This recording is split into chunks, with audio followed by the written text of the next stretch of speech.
orang-orang yang tadi malam tidur bersama kita, bersenda gurau, tersenyum dan tertawa, tapi pagi ini mereka tidak lagi bernyawa.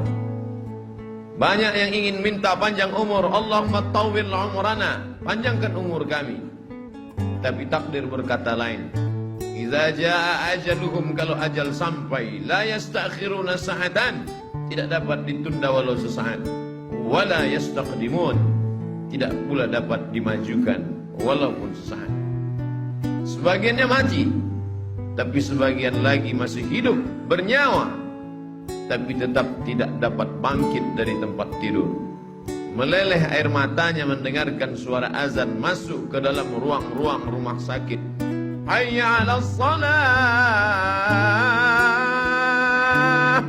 Bergetar hatinya, tapi kaki tak dapat melangkah, tangan tak dapat menghayun. Apa sebab? Karena nikmat sehat dicabut oleh Allah Subhanahu wa ta'ala. Sebagian hamba Allah ada yang berlari-lari, berkejar-kejaran di tengah jalan raya ketika kumandang azan sedang dikumandangkan. Badannya sehat, dia masih hidup dan bernyawa, tapi ada satu nikmat besar yang dicabut Allah dari dalam dirinya. Nikmat terbesar itu adalah nikmat istiqamah. Para ulama berkata, al-istiqamah khairun min alfi karamah. Satu istiqamah lebih baik daripada 1000 karamah. Karena 1000 karamah bila tidak dijaga dengan istiqamah, maka dia dapat hilang. Oleh sebab itu Nabi Muhammad SAW berkata, berpesan ketika datang seorang laki-laki berkata, "Ausini wa aujiz," beri aku pesan, tapi jangan panjang-panjang, singkat dan padat, agar aku dapat mengamalkannya. Nabi hanya berkata satu pesan, "Qul," katakan, "amantu billah, tsumma istaqim," katakan aku beriman kepada Allah, setelah itu istiqamahlah. Alhamdulillah, yang hari ini ketiga nikmat itu masih ada dalam diri kita. Nikmat hidup, masih bersemayam roh di dalam jasad. Nikmat sehat, kita masih bisa meringankan langkah, menghayunkan tangan datang ke rumah Allah. Nikmat istiqamah, sampai hari ini hati masih tetap bergetar ketika nama Allah dikumandangkan. Wa idza tuliyat 'alaihim ayatuhu zadatuhum imana. Ketika ayat-ayat Allah dibacakan, bertambah iman mereka. Kenapa demikian? Karena masih ada modal utama, la ilaha illallah Muhammadur Rasulullah, maka amal soleh sebagai tambahannya. Imam Muslim membuat satu bab dalam kitab Sahih Muslim, al-iman yazid wa yanqus. Iman bertambah dan iman bisa berkurang. Kapan iman bertambah? Berada di tempat yang paling baik, berkumpul bersama orang-orang baik, mendengarkan kata terbaik, dalam ibadah yang paling baik. Tempat yang paling baik, masjid, bersama orang paling baik, orang beriman. Di tempat yang paling baik, waktu terbaik, hari Jumat, dan mendengarkan kata-kata terbaik, kalam Allah dan sabda Rasulullah sallallahu alaihi wasallam. Maka saat ini iman sedang sepenuh-penuhnya berada di tempat yang tidak baik, bersama orang yang tidak baik, dalam keadaan yang tak baik, dalam perbuatan yang tidak baik, maka iman berkurang, bahkan bisa hilang sama sekali. La yazni zani hina yazni wa huwa mu'min. Orang beriman tidak akan berzina kalau ada iman dalam dirinya. Wa la yasriqu sariqu hina yasriqu wa huwa mu'min. Pencuri tidak akan mengambil harta orang kalau ada iman dalam dirinya. Wa la yazni zani wa la yashrabu syaribu hina yashrabu wa huwa mu'min. Peminum khamar, pecandu narkoba tidak akan menggunakan khamar kalau ada iman dalam dirinya. Lalu Ikrimah, murid Sayyidina Abdullah bin Abbas radhiyallahu anhu, bertanya kepada Nabi sallallahu alaihi wasallam. Ketika hadis itu disampaikan oleh Nabi, didengar oleh Abdullah bin Abbas.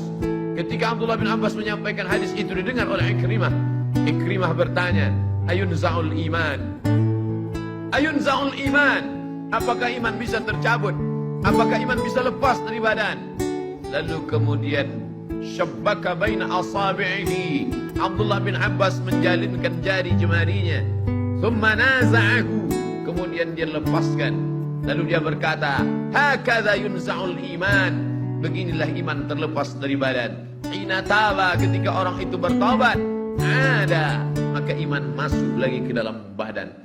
Alangkah meruginya orang-orang yang beramal saleh, mulutnya senantiasa qomat kamit berzikir, hartanya dia pakai untuk berinfak, berzakat, berwakaf, bersedekah, berjihad fisabilillah, tapi tidak ada istiqamah, maka mati dalam keadaan malaikat maut mencabut nyawanya.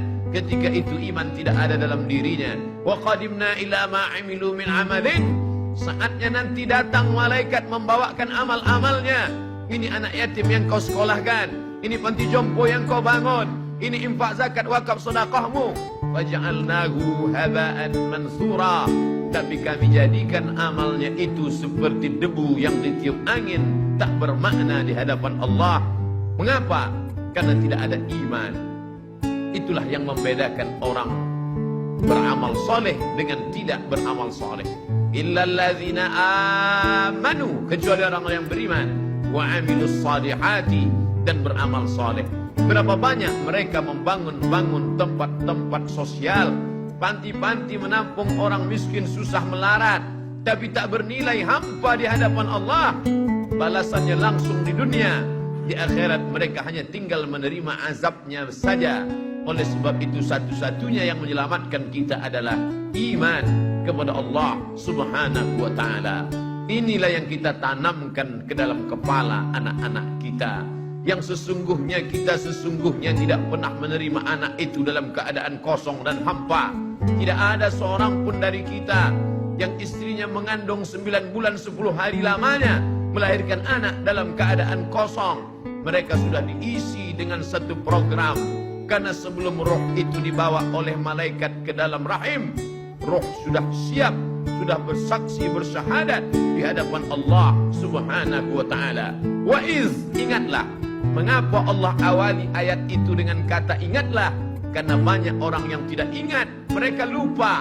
Maka Allah ingatkan mereka, wa iz, ingatlah. Akhadha rabbuka min bani adama min zuhurihim dzurriyyatahum wa asyhadahum ala anfusihim. Ingatlah ketika Allah mengambil persaksian, sumpah janji setia, lalu Allah bertanya kepada mereka semua. Allah bertanya bukan karena Allah tidak tahu, Allah Maha tahu, tapi Allah mau beritahu pada siapa yang tidak tahu dan tidak mau tahu. Saat itu Allah bertanya, alastu bi rabbikum, bukankah aku Rabb kamu? Semua roh waktu itu menjawab, bala syahidna, ya kami bersaksi engkaulah Rabb kami ya Allah. Antaqulu yaumal qiyamah, tapi nanti pada hari akhir kalian menjawab dan berkata, inna kunna an hadza ghafilin, kami tidak ingat, kami lupa, kami lalai. Ketika sampai ke dunia kau sembah batu berhala, sampai ke dunia kau bersembah binatang, sampai ke dunia kau sembah binatang yang melata, tidak dapat memberikan bantuan pertolongan, tidak dapat menolak mudarat, tidak dapat mendatangkan manfaat. Itulah nasib orang-orang yang lupa. Maka dikirimkan Allah Nabi demi Nabi turun, Adam, Idris, Nuh, Saleh, Ilyas, Ilyasah, Zakaria, Musa, Yahya, Isa, Daud, Sulaiman, Ayub, Zulkifli. Maka mereka semua menjelaskan tentang satu konsep, la ilaha illallah, la ma'buda bihaqqin illallah. Tidak ada yang sebenar-benar hak untuk disembah kecuali Allah Subhanahu wa ta'ala. La mahbuba bihaqqin illallah, tidak ada yang benar-benar dicinta kecuali Allah.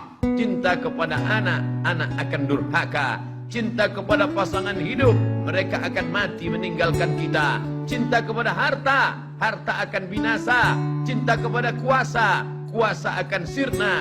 Maka tumpahkanlah cintamu kepada Dia yang tak pernah berakhir dan maha sempurna. Siapa Dia? Allahu la ilaha illa huwa. Bagaimana Dia? Al-Hayyu, Dia maha hidup. Al-Qayyum, Dia maha mengatur.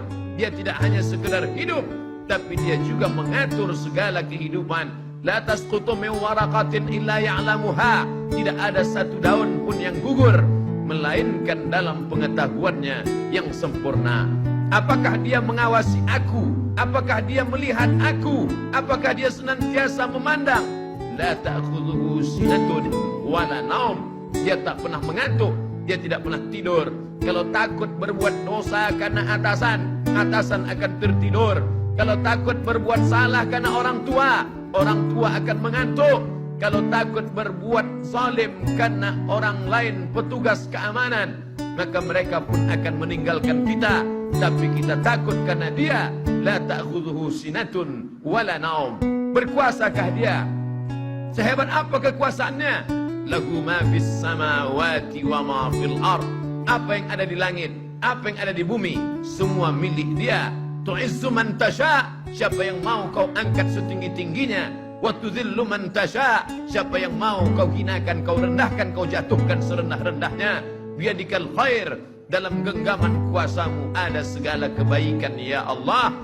Lalu kemudian siapa yang bisa memberikan pertolongan dan bantuan?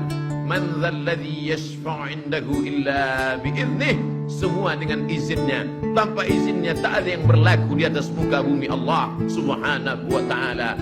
Lalu kemudian setelah itu berpikirlah manusia yang lemah, hina dan kotor itu, apakah ada kuasa selain daripada dia?